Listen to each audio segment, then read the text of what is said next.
Hello, and welcome to the final session of our Advent study, what the Bible actually says about the birth of Jesus. Now, up until now, we have been reading from Matthew, Mark, and Luke, primarily Matthew and Luke. Those three Gospels taken together are called the Synoptic Gospels.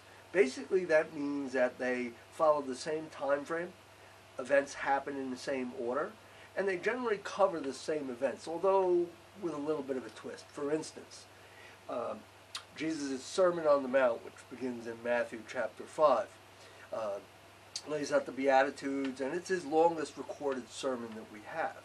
In the Gospel of Luke, Luke records what's called the Sermon on the Plain. It has versions of the Beatitudes and other similar things.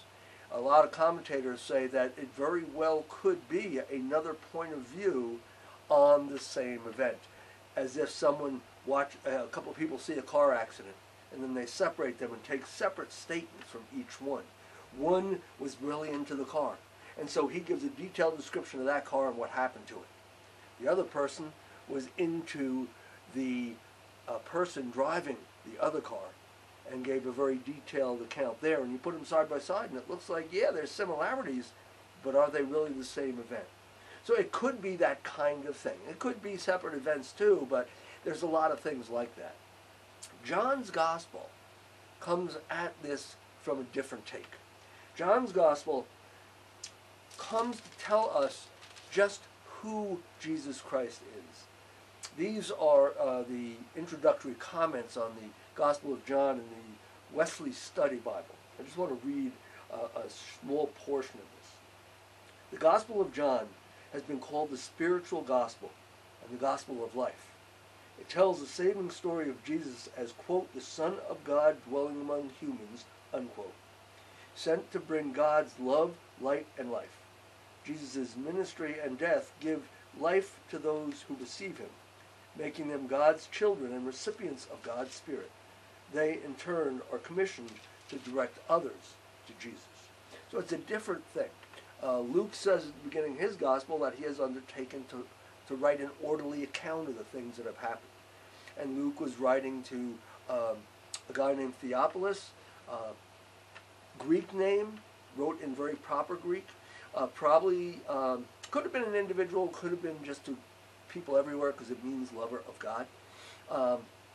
And Matthew was writing to Jewish Christians. So he constantly talked about how things fulfilled the scriptures.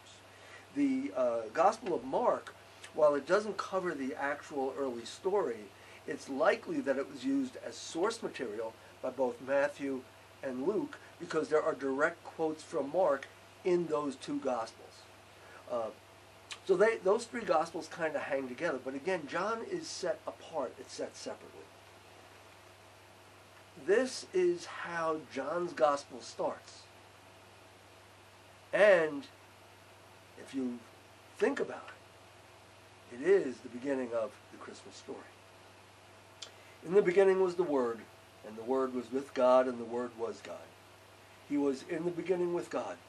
All things came into being through him, and without him, not one thing came into being. What was come into being in him was life, and the life was the light of all people. The light shines in the darkness, and the darkness did not overcome it.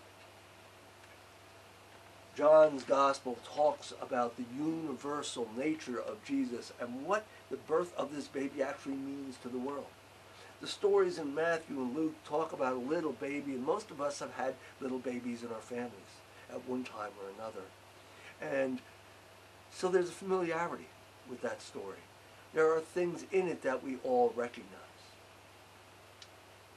But in John's Gospel, John places the story in the beginning of creation as part of God's overall plan, and how God the Creator, came to be one of us and brought the light of life with him to us. This year has been a pretty dark year with COVID and all the other things that have been going on, racial unrest and political upheaval and ridiculous separation between peoples. But God comes in the person of Jesus Christ to bring us together, to show us the light. And as I just read, the light shines in the darkness. And we got a lot of darkness this year, but the darkness cannot put it out. Another translation of the Bible says, the darkness cannot understand it. As we finish Advent today, I'm recording this on Christmas Eve,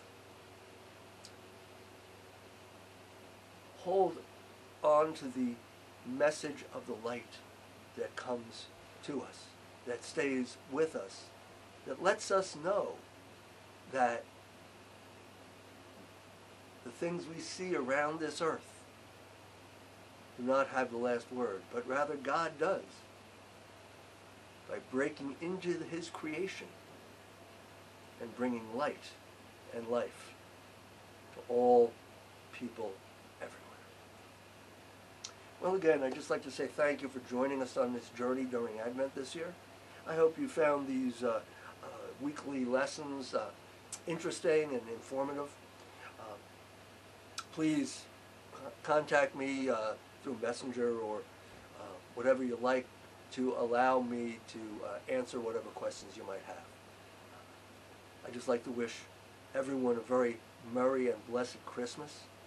Even with COVID and all these things happening, Christmas is not about gifts and presents and trees and wreaths and all that kind of stuff.